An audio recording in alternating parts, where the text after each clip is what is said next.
Hey guys, and welcome back to my channel. Today I am back with another video, and for today's video I'm going to be setting up my monthly budget for the month of July. As you guys can see, sorry, I'm getting some lotion here. I am going to be using something very different than what I've used for almost 2 years, and it is this new binder that I just purchased from Michael's. I actually was on the hunt for a binder where I could potentially put all of my monthly and line page inserts. And so for today, I'm going to be, I guess, reviewing kind of, but also already setting up my July budget spread because it is pretty close to the start of the month. I have a lot here, so let me go ahead and get started. I have the stickers that I'll be using today, which if you guys are interested in these, I'll go ahead and leave a link down below for my sticker shop, Romina. I also have other inserts here that I'll be using, but first and foremost, I want to talk about this binder and where it is that I got it. I got it from Michael's. It is the Recollections brand. I have the little tag here that I threw away but like saved because I wanted to let you guys know about what it comes with and like the sizing of it. So this is the size of the binder, and it is, if you guys are wondering, taller than the cloud planner. I actually have my cloud here. This binder was all over the planner community a couple of weeks ago because they were mentioning how it was the same size or width as the cloud planner, and all in all could fit any A5 wide inserts. So this is kind of a comparison. If you guys can see, they do have the same width size, but it is a bit taller.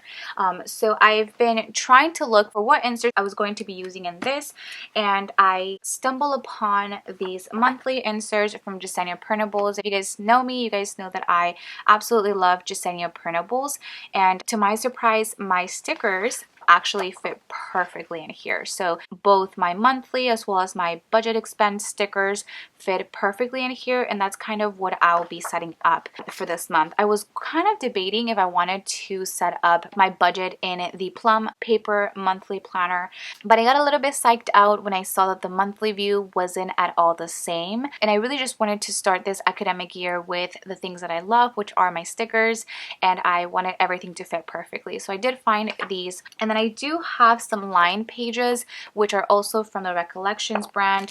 Of course, I did have to trim these down a little bit. This is how they look, by the way, if you guys are wondering. These are supposed to be for this binder, but like I mentioned, it is a little bit longer, so I did have to trim it with my paper cutter, which is no big deal. The only thing now is that the pages are like different colors, which kind of bothers me, but I thought that I would just show you guys another option to a budget planner. This, I believe, retails for around $30 something, but it was on sale when I got it for 20% off. So I'll make sure to go ahead and leave a link for this, the extra line paper, and anything else that I'll be showing you guys in this video, as always, in the description box. So let's go ahead and get started. I'm going to quickly open this up and just let you guys in on how it looks inside. It is a little bit taller than any other planner that I've ever owned, so I don't have much space to show you guys, but it does come with 3 little pockets here. At first, I got a black one, but then I saw this one at the Michael's store and I was like, I need that pale pink one. It comes with gold rings, and it comes with these monthly tab dividers. I think this was on sale because it started in January, but I just went ahead and started in July and just moved everything to the back, and it looks perfectly fine. The only thing, once again, is that it is going to be a little bit taller than my inserts, so this may bother some people, and honestly, as of now, it doesn't really bother me too much, but we will go ahead and see. If anything, I can always just get dividers for an A5 wide size, and that could definitely work in here, but as of now, that's kind of what I have to work with in the time that I really had. One large pocket on the side here, on the right side here, and then last but not least, you get a little pen loop. So I believe I got this for like $24.99, I want to say. So definitely a good find if you are trying to either dip your toes into ring planners or really just want something that compares to the cloud planner without actually buying it. I definitely recommend this one, and that's kind of what I'm going to be using. So I guess I can go ahead and show you guys how the pages would look inside. So I'm going to put my monthly here. So July monthly, and then in between the dividers, I'm going to go ahead and put some pages. I think I'm going to end up doing, let's see, a dead snowball. Let's see, I can do my dead snowball at the end. I can do sinking funds. weekly check-in budget and variable income. And I might just end up having one more page. So that's how many I'm going to insert within each month. So 1, 2, 3, and I missed the last one here. Of course, since it is a ring binder, I can always add or take out any pages. But that's kind of what I'm going to put for the rest of the months right now. Okay, so now that all the pages are in there, I am going to take out a line page to set up my budget spread.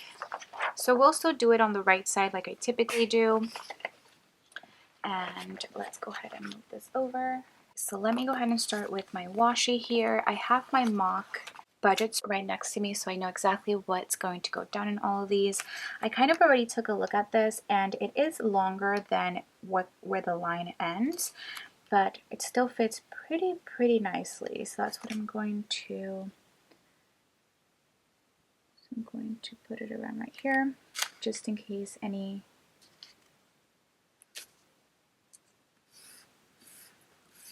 perfect. And now let's go ahead and do this. So let's see, did I add anything? Okay, so I took out one of the categories that I've had for a couple of months in my budget, and I added one new one. So I can't wait to like talk to you guys about it because I'm excited for the new one. I've definitely been wanting to do better at like eating right and all of that, and I think this will definitely help out with that. So I'm going to put my income header right there. And we'll start with my first one. So my first source of income, of course, is Romina Rosa. And this is a paycheck that my shop gives me every single month. And the second source of income is going to be variable, which I will be setting up a variable income spread for you all. I'm thinking, as always, when I stuff my cash envelopes. Now let's go ahead and put this header down. Nice. Okay. Now let's take some washi to split my income section from my expenses, as I always do. Okay, so now for my variable expenses, I still am going to be using the cash envelope system. I've been doing so for over a year now, yeah. And although I did take a break because of COVID-19, I definitely want to stick with cash envelopes. I just think that having cash envelopes makes me a lot more aware of how much I'm spending. So that's why I personally love the cash envelope system. Of course, it's not for everybody, but I do always suggest that you try it out and see how you like it, and maybe it'll be a game changer for your budget. So the first cash envelope that I have is my groceries. For groceries, I am budgeting the same as last month, so $230. I want to keep it the same just because I am going to try to not buy many snacks as I have in the past, but rather more healthier options. And I feel like buying better and healthier things like organic, veggies, and all of that would cost a little bit more. I honestly don't know. That's what I'm assuming, so that's the reason why I'm going to keep the budget the same, and it's been working out, so I'm going to keep it at $230. Next, I have eating out. And for eating out, we're always due $130. I'm not 100% sure why, or I always do $130. If you guys are new to my channel, I didn't really give myself a little introduction here, but I am going to only be budgeting for myself. I am 24 years old and currently living with my parents, so I don't have necessarily to account for a whole family, me and my boyfriend, me and my husband, none of that really. I just focus on my own finances. Just wanted to mention that really quick. Next cash envelope is gas. For gas, I'm going to keep it at $80. Typically, I pump $40 to fill up my tank, and so with this, I'll be able to pump twice this month, which is more than enough. I honestly don't go out much, but I just thought that I would be safe with just $80. So that is that. Next, we have my allowance, And for allowance, I always do $100 every month. There. Next, we have beauty. For my beauty cash envelope, I'm going to keep it the same as last month. I didn't get my nails done or eyelash extensions or none of that, but I do plan on getting one of those this month. So I'm going to keep the same budgeted amount as I did last month. So I'm going to be budgeting $160 for that. Also, if you guys don't know, I do dye my hair red, so that is included in my budget as well. So I am well aware that not everyone's going to have this amount in their beauty cash envelope, if at all. And that's why I really emphasize that you take a look at what you spend your money on. Next, I have my phone bill. For my phone bill, I'm going to budget just a little bit more than I did last month. So for this, I am budgeting $115.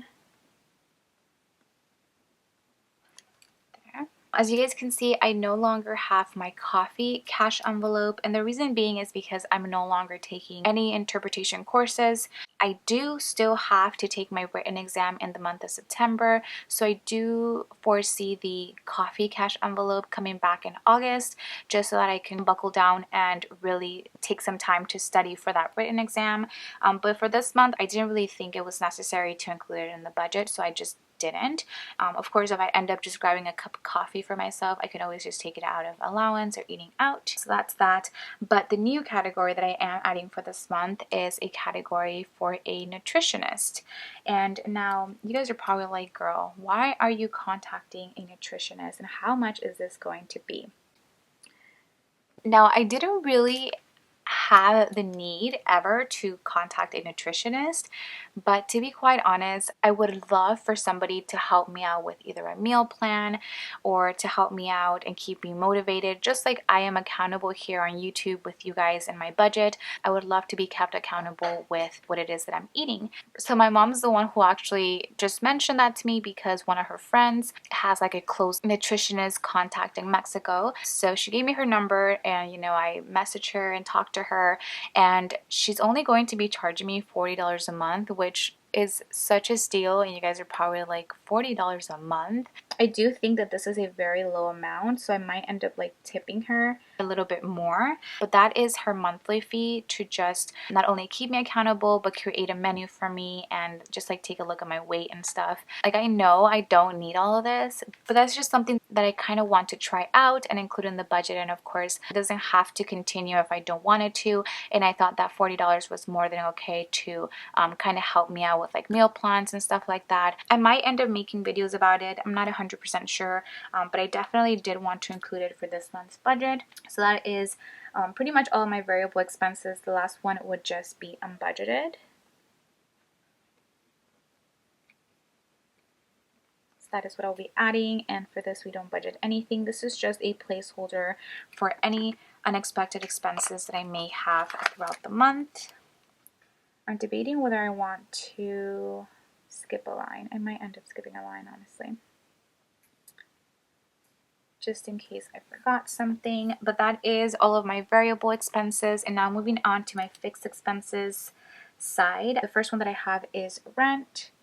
This is the rent that I give my parents, which is honestly not a lot. We do live in California, so the mortgage / rent is super crazy.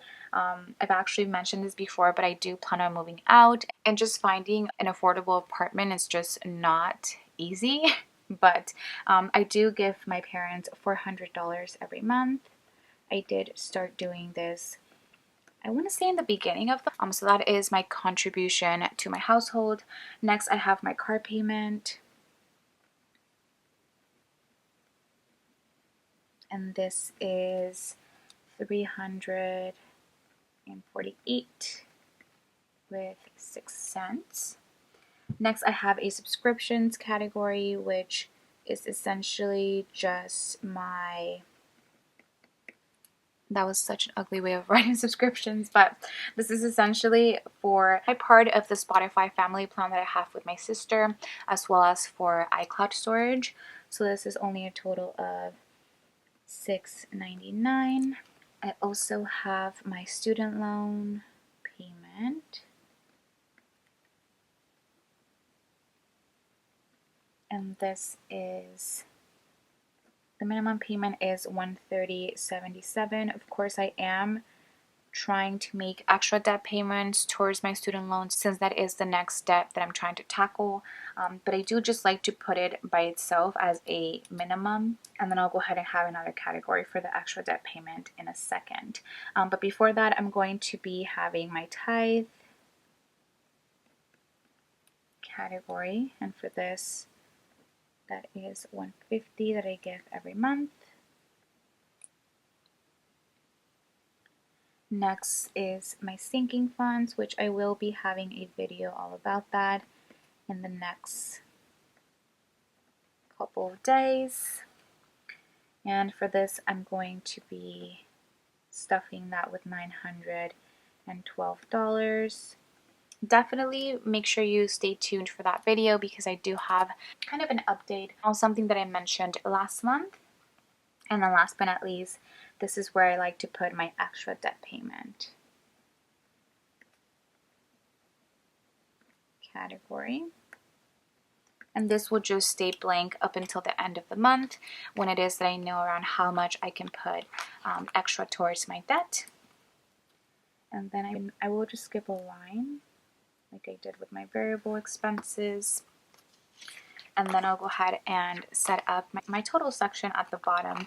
To be quite honest, there really wasn't any crazy changes this month, of course, but I'm sure once I do find an apartment, my budget will definitely change. We'll see though. I definitely don't want to get ahead of myself.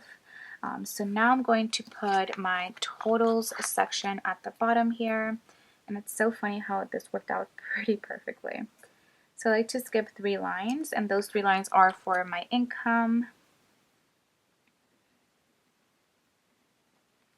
my variable expenses, and my fixed expenses. And then left over I have my square off pattern box and some deco, which I always like to decorate my spread with. This is like the little touch that it definitely needs, at least for me. I don't know. I love to make my spreads cute, whether it be my budget spreads or just like a weekly spread. And the little piggy there. Okay, so that is going to be basically it for this setup video. The only thing now will be to add up all of my budgeted amounts so that I can get the number here. So let's see, we have 230 plus 130 plus 80 plus 100 plus 160 plus 115 plus 40. That is a total of $855 that I'm budgeting for my variable expenses. And then just to give you guys an idea of how much I'm budgeting for my fixed expenses, we have 400, 99, 77,